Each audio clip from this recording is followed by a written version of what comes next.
In our previous video, we introduced the students to the various games that are played at home and at school and the reason as to why we play together.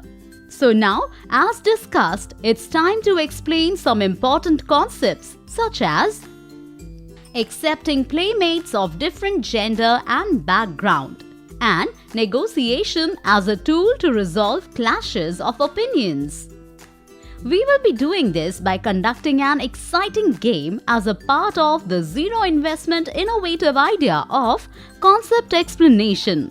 For this game, we will be taking the students to the playground. Once we reach the playground, inform the students that today's class is all about playing games, as it is good for the mind and body. Also, convey to the students that before we begin playing the game, they will need to find their playmates. For this, we shall randomly invite any 5 students to come forward.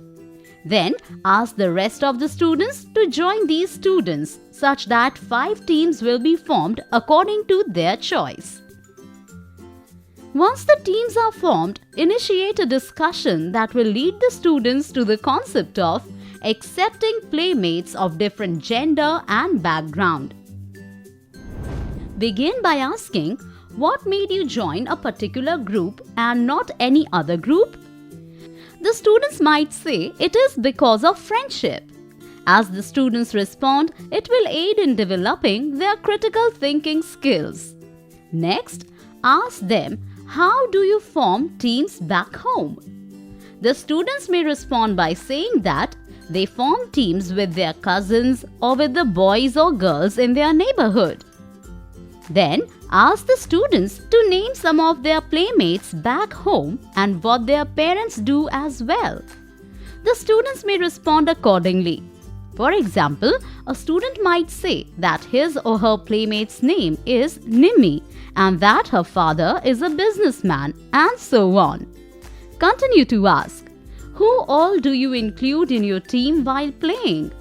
Some students might respond by saying that they include only their male cousins. Some might say that they include only their sisters and neighborhood girls.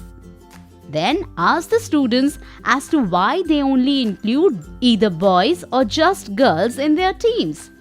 Some students might say it's because girls do not play cricket. Some might say boys do not play with dolls, and so on.